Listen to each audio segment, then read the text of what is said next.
ASMR Sports coming at you with that creaky mic stand. Back with another video.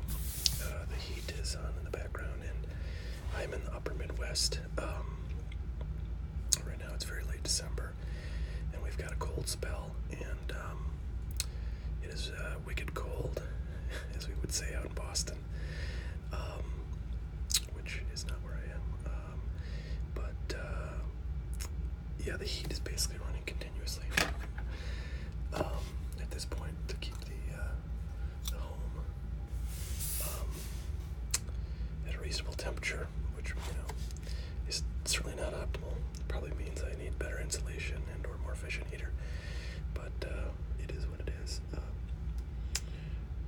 All right, today I'm going to be eating some chocolates that I have. So they're kind of chewy, so it might be similar to gum, probably a little bit different, but probably not as much chewing. In any event, I have here a box of Bowman's Best, and this is actually one of two boxes I have left from a case of this stuff that I bought. And so I'm wanting to finish that case out, because I think there's case hits in it, and I actually am not sure what they are and whether I've already got them. I might have already got them. But anyways, I like to complete the case just in case there's something waiting.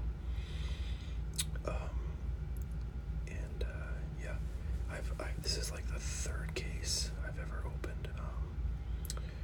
The first case I ever opened was Bowman High Tech, which is actually kind of similar to this. It's like, mostly younger prospect players with like a lot of autographs, although Bowman High Tech is, you get like one pack in the box. There's a noise in the background. That's my washer, which was also running, but I don't think it was making any noises. Anyways, yeah, so Bowman High Tech is sort of similar to this in the, types of players it features.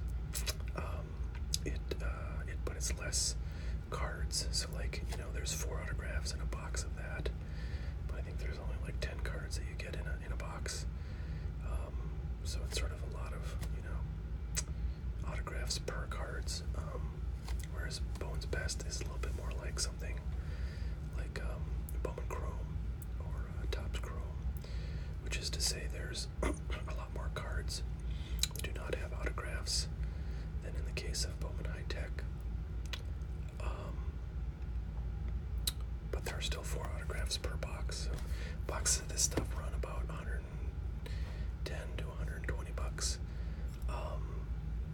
The Bowman High Tech stuff ran about, I don't know, probably like only about $90 a box or something like that. Maybe a bit more. Yeah, so anyways, I really like this Bowman's Best stuff. I've opened boxes of it before in like 2017. But as I've thought a bit more about the sorts of things that I like Bowman High Tech, although the value on that stuff is so low of the cards you can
was in 2013 Bowman draft, and it took until 2017, and Aaron Judge was a college player, so he was going to be more sort of major league ready than like a high school player who is got a lot of physical development and just mental development to undergo compared to a college player who's going to be a fair bit older, going to have pretty high level collegiate baseball experience, and even in the case of Aaron Judge, his main autograph rookie card was that 2013 Bowman draft, which, by the way, I actually just ordered one of those on eBay because I really like Aaron Judge a lot. I think he's going to be a long-term, really quality player for the Yankees, which I think I probably said recently.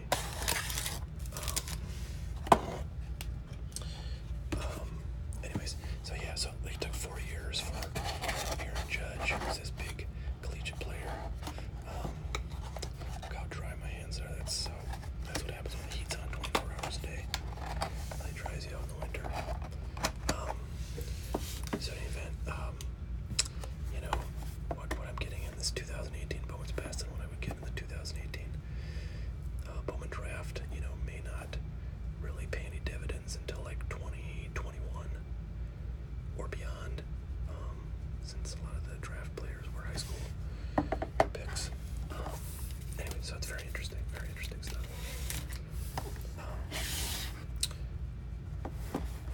Okay, so as you probably saw, this product has 2 mini boxes within each box, in the full box. So these 2 mini boxes are what cost about $110, $120. So each of these mini boxes has 2 autographs. So I'm just opening up these mini boxes, getting the backs out.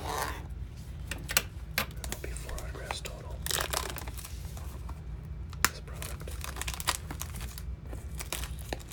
So again, I've opened already, so there's like 8 boxes in a case of this stuff. I've opened 6 already from that case that I got, and I actually bought 2 boxes of this stuff. Just from a local hobby shop, and I actually got pretty good cards in those, which is what made me think I should get a case. Sales going on eBay, so that kind of got me convinced.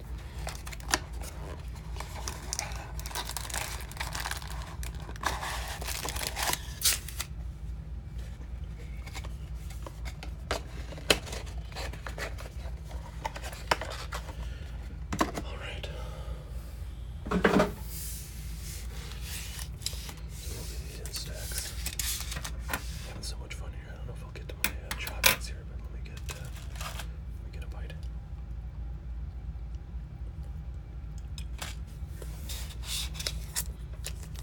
And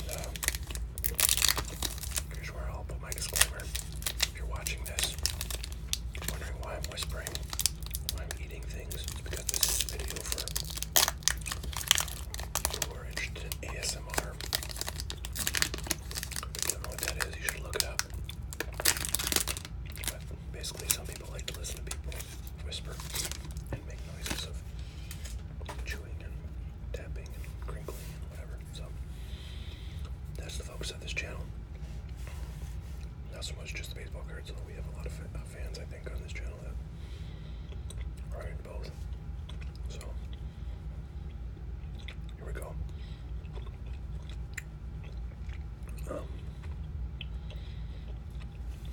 This is pretty chewy stuff I'm eating.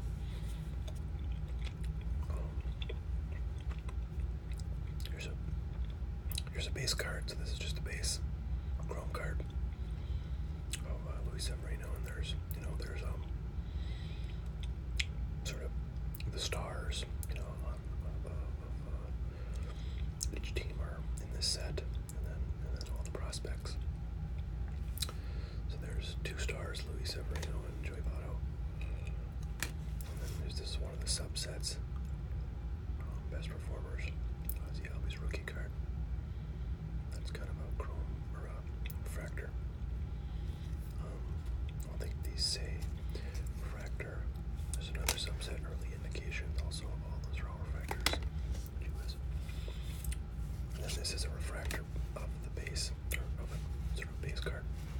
If that makes sense.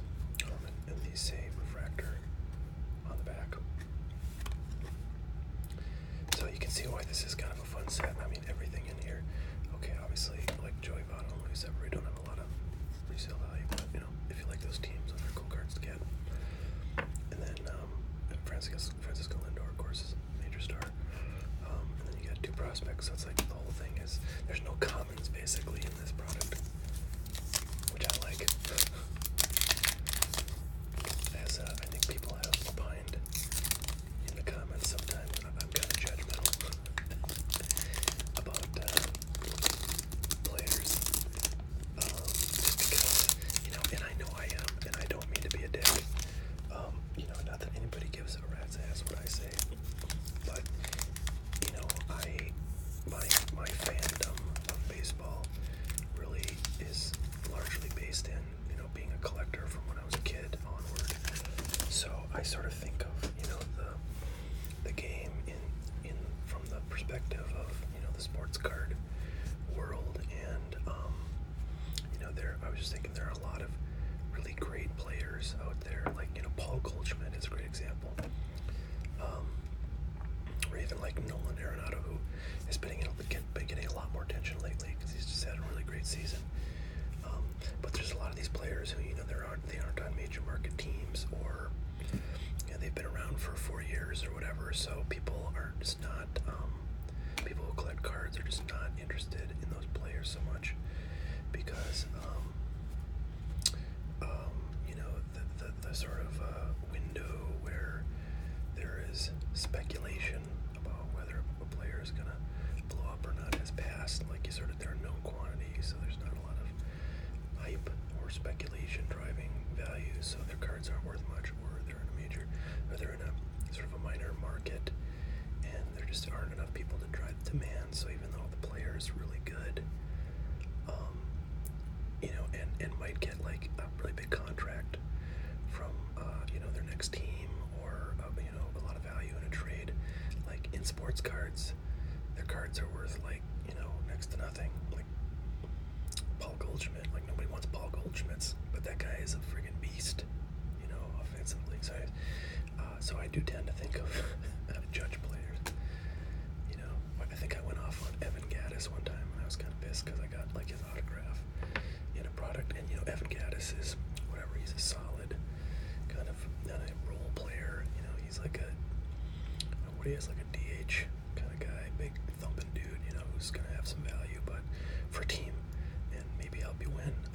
But like his cards are there's just not demand for them. So like if you get an Evan Gattis autograph in a product where you only get 1 or 2 autographs, like you're gonna be pissed, right? If you're a collector, because you know, we're not general managers trading these players. We're freaking baseball card collectors.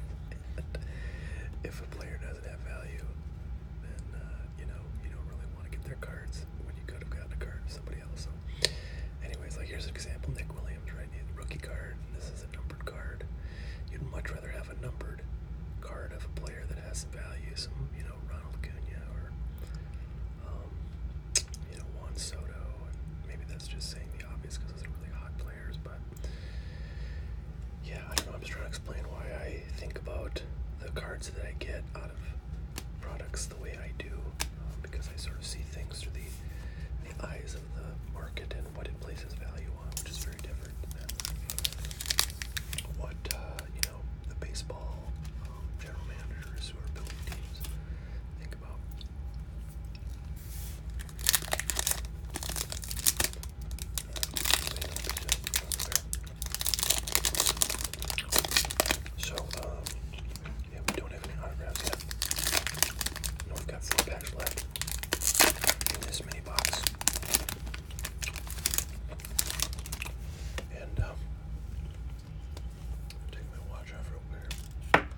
pitcher.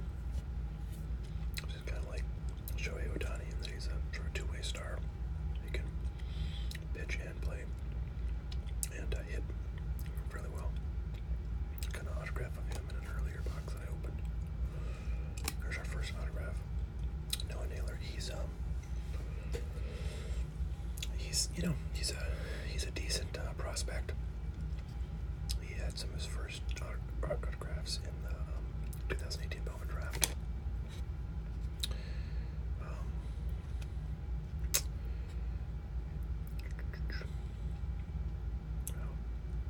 So he's a high school draft. Drafted in high school.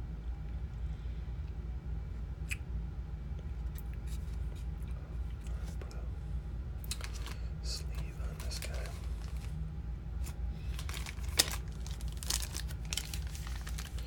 So yeah, let's see. This is definitely a card that I am happy about because he's a prospect in the 2018 draft class. Relatively good. Not a pitcher, very important. That's the thing. Most major league teams when they draft are, well, I don't know, I should say most, but the Yankees certainly, are always gonna go after pitchers because, wins ball games, good starting pitchers. If you can pick up like a, Jacob deGrom or Noah Syndergaard type of player, who's gonna be, under team control for a while and throw like a freaking crazy man, then you are in good shape. But collectors hate getting autographed cards of pitchers because almost always, even if the guy is really good, their cards are not going to go up in value like a hitter would if they start hitting a bunch of home runs when they come up to the majors. It's just the nature of I don't know, collecting and collectors and what they value. So it's always the home run hitters that get attention. Speaking of home run hitters, there's Juan Soto, great player, great young player, Anthony Rizzo. So yeah, if you get even if I think the number one overall draft pick in the 2018 draft was a guy named Casey Mize, who was a pitcher drafted by the Tigers. And, his stuff is already sort of selling much less than a lot of the players drafted well after him, who are more sort of explosive offensive prospects. So, anyways, so that's another sort of bias that I have, that a lot of collectors I think have.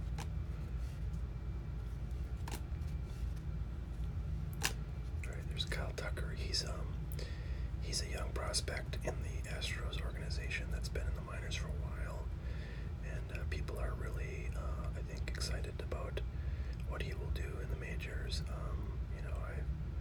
I've heard his name a lot in the last couple of years, and I've heard that he's going to probably make the team this year in 2019, which I guess is next year. Maybe it'd probably be this year by the time you see this. But anyway, so that's kind of exciting. We'll see how he does. Whenever someone comes with a lot of hype, it's always like if they don't do really well, they kind of get in the hobby. They get really sort of looked down upon very quickly. But if they do well, and their cards just kind of skyrocket. All right, Royce Lewis. I think he was the 2017 number one draft pick overall. Bradley Devers, our rookie. There's our second autograph. Brandon Marsh. I don't know too much about this guy. He's definitely not in the majors yet, but I don't think he was a 2018 draftee. But another non-pitcher, for a big team, the Angels, they have a big market, so I'm happy to get that. Players that are,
Sanchez.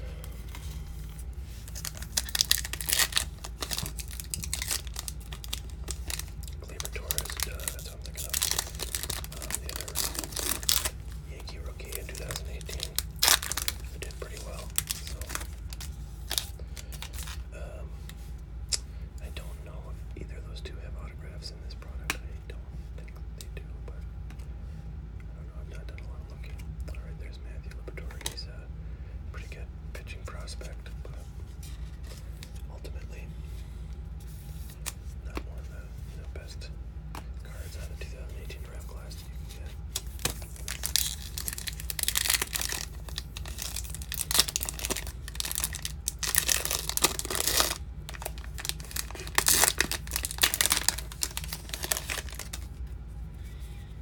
Alright, Mike Trout, always a good one.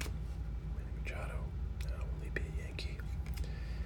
I don't know, but we shall see. I'm not too excited about him, frankly.